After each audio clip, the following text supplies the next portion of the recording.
Hi friend, வணக்கம். எல்லோரும் okay இருக்குதுங்களா? இன்றைக்கு நான் உங்களுக்கு புட்டு அவிச்சு காட்ட போகிறேன். எப்படி என்று கேட்டால் 2 சுண்டு சப்பாத்தி மா, 2 ஸ்பூன் அளவு உளுத்தம்மா போட்டிருக்கேன், அரை சுண்டு அரிசி மா போட்டிருக்கேன். அப்போ எல்லாம் மிக்ஸ் பண்ணி ஒரு புட்டு அவிச்சு காட்ட போகிறேன். கொஞ்சம் சோல்ட்டு போடுறேன்.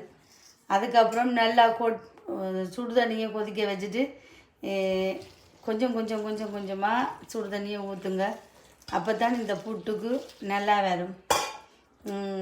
சுடு தண்ணியை விட்டுட்டு கொஞ்சமாக நீங்கள் இப்படி கிளறிட்டு புட்டி அவிக்கணும். இதுக்குள்ளே நான் உளுத்தம்மா போட்டிருக்கேன், கொஞ்சம் அரிசிமா போட்டிருக்கிறேன், அடுத்தது சப்பாத்திமா. அப்போ இந்த புட்டை வச்சு கொடுத்தா ரொம்ப நல்ல சத்தாக இருக்கும். அதனால் இப்படி நீங்கள் புட்டி அவிச்சிட்டு தேங்காய் பூ எல்லாம் போட்டு புட்டியாக வைக்க சூப்பராக இருக்கும். நான் இப்போ உங்களுக்கு மாவு குழச்சி காட்டி கொண்டிருக்கேன். இப்படி நீங்கள் மாவை குழச்சி எடுக்கும்போது நல்லா சுடு தண்ணி பார்த்து கொஞ்சமாக விட்டு கிளறுங்க. அப்போ தான் புட்டு நல்லா இருக்கும். சின்ன பிள்ளைகளுக்கெல்லாம் நல்லா உளுந்து போட்டு புட்டு அவிக்கிறது நல்லா இருக்கும்.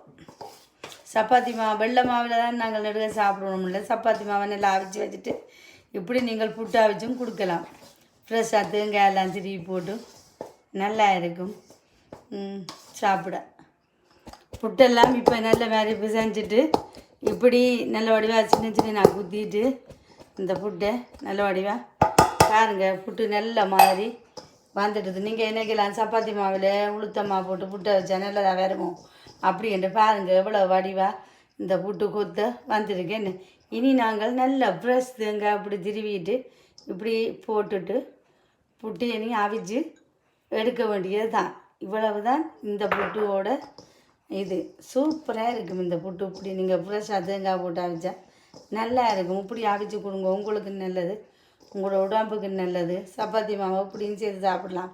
நடுக சப்பாத்தி ரொட்டி தான் செய்து சாப்பிடணும்னு இல்லை. இப்படி மாவை அவிச்சு வச்சுட்டு இப்படி எல்லா மாவையும் கலந்து இப்படி நீங்கள் புட்டு அவிக்க சூப்பராக இருக்கும். சின்ன பிள்ளைகளும் சாப்பிடும், வயசான அம்மாக்களும் ஆசையாக சாப்பிடணும். நடுக சப்பாத்தி செய்ய தேவையில்லை. ஓகேயா ஃப்ரெண்ட்ஸ்? ஓகே, இனி நான் அடுப்பில் உங்களுக்கு அவிச்சு காட்ட போகிறேன். ஓகே, உங்கள்கிட்ட இப்படி நீத்துப்பட்டி இருந்தால் அதுலேயும் புட்டு அவிக்கலாம், நல்லா இருக்கும். அல்லது உங்கள்கிட்ட அந்த ஸ்டீமர் மாதிரி அப்படி ஏதாவது இருந்தால் அதுலேயும் போட்டு அவிக்கலாம். ஆனால் இப்படி நீத்துப்பட்டியில் வச்சா குயிக்கண்டு புட்டு அவிச்சிடும், புட்டும் நல்லா இருக்கும்.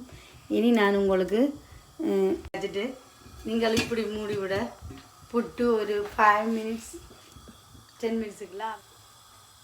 இப்போ நான் நீத்துப்பட்டியில் இப்படி உங்களுக்கு வச்சு அவிச்சு காட்டுறேன். அது உங்களுக்கு ஈஸியாக இருக்கும். நீத்துப்பட்டி ரெண்டாவது குயிக்காக புட்டு அவிஞ்சிடும். உங்களுக்கும் புட்டு நல்ல டேஸ்டாகவும் இருக்கும்.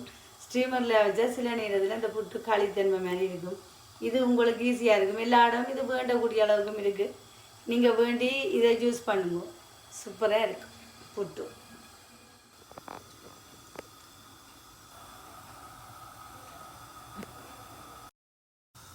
புட்டு இப்போ அவிஞ்சு ரெடி ஆகிட்டுது. இனி நாங்கள் இதை இறக்கிட்டு சாப்பிட வேண்டியது தான். உங்களுக்கு பிடிச்சிருந்தால் லைக் பண்ணுங்கள். இப்போது புட்டு ரெடி ஆகிட்டுது பாருங்க, இவ்வளோ சாஃப்டாக இருக்குது. நீங்களும் இப்படி அவிச்சு சாப்பிடுங்க. ஓகே.